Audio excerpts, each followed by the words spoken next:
कैसे आगे जाने का। इसी को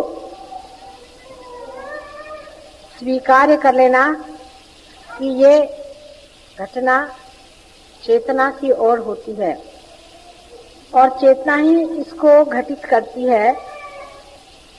हमें पूरी तरह से प्रयत्न को छोड़ देना है।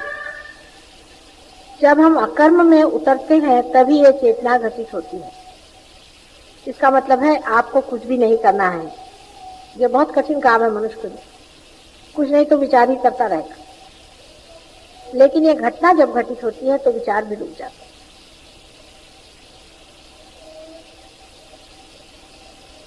क्योंकि अभी तक जो भी आपने साधना देखी है उसमें आपको कुछ न कुछ करना पड़ता है।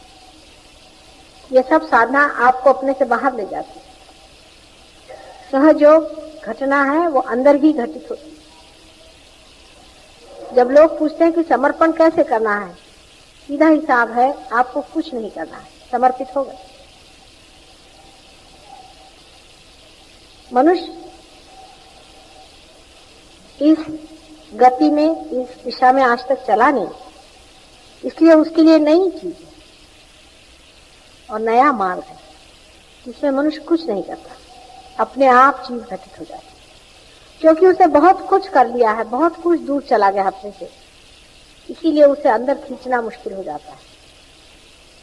इसीलिए किसी किसी की कुंडलिनी एक क्षण में जागरूक होकर के मनुष्य पार हो जाता है और किसी किसी की जागरूक हुई कर कुंडलिनी भी फिर से लौट करके वापस चली। कुछ भी नहीं करना है, यही समर्पण है। उस पॉइंट तक अगर जब आप पहुंच जाए कि कुछ भी नहीं करना है, जहां आप निश्शब्द निर्विचार, लेकिन ये भी करना ही होता है। मनुष्य से ये भी करना ही होता है, इसलिए उसी पर छोड़ दीजिए जो इसे करेगा। आपको कुछ भी नहीं करना है, आप बस छोड़ दीजिए। तो पूछेगा कि आज हम नए आए हैं तो क्या करें, सिर्फ आप इस तरह से हाथ में और करनी बस, सीधे ऐसे हाथ करिए, घटना घटित हो जाएगी।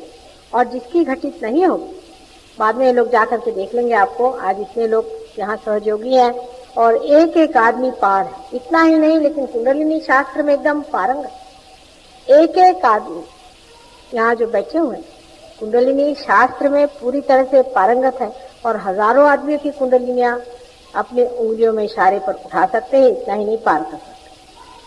और आप पूछेंगे कि फिर ये करते क्यों नहीं? इसका कारण यह है कि सहयोग की तरफ लोग बहुत आसानी से नहीं आते।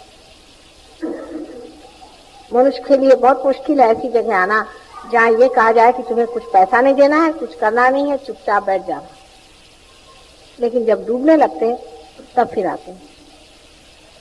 इसीलिए सहयोग जल्दी नहीं चलता, क्योंकि सहयोग में आपको कुछ कुछ चीजें छोड़ भी देनी पड़ती है।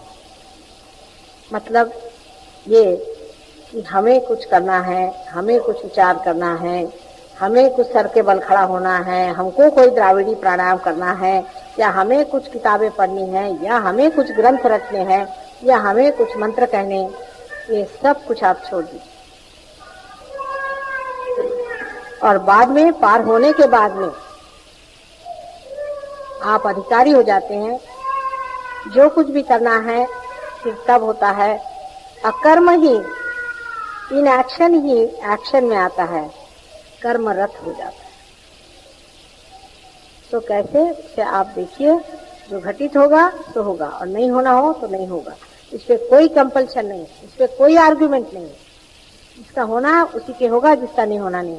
जिसकी रुकावट जो है वो है, उसको निकाल सकते हैं, लेकिन उसको आर्ग्यू नहीं करते। जिसके अंदर जो रुकावट जैसे बन गया, कोई कहता मैंने तो किया नहीं, है अंदर में रुकावट तो है, उसको निकालना चाहिए। सिर्फ अपना स्वार्थ देखिए, स्व का अर्थ जानिए। इसलिए हमारा कोई लाभ नहीं होने वाला, लाभ आप ही का होगा, पूरी तरह से आप ही का पूरा लाभ होने वाला। इतना समझ करके आप हाथ इस तरह से।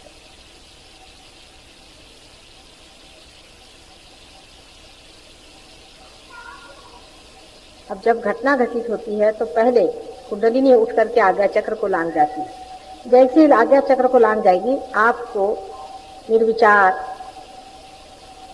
समाधि कहना चाहिए आगे, लेकिन समाधि का अर्थ बेहोश होना, ट्रांस में जाना आदि है, ये नहीं। तब आप पूरी तरह से चेतन अवस्था में, पूरी तरह से सतर्क हैं, लेकिन आप निर्विचार हैं, शांति में, लेकिन आप पूरी बात सुन रहे हैं। अंदर से कोई विचार आपके अहंकार और प्रति अहंकार, ईगो और सुपर ईगो से नहीं आ रहे। आप एकदम निस्तरंग हैं। और जब कुंडलिनी आपके ब्रह्मरंध्र को छेद देती है, तब आपके अंदर से ये चैतन्य की लहरियां, जिसको शंकराचार्य ने बताया, वो बहने लगती है। देखो सीधा हिसाब है, उसमें करना कुछ नहीं है। जैसे एक जलता हुआ दीप दूसरे दीप को एकदम जला करके सीमा से असीम में छोड़ देता है, उसी प्रकार ये घटित होता है। इसमें बुद्धि का कोई भी खेल नहीं।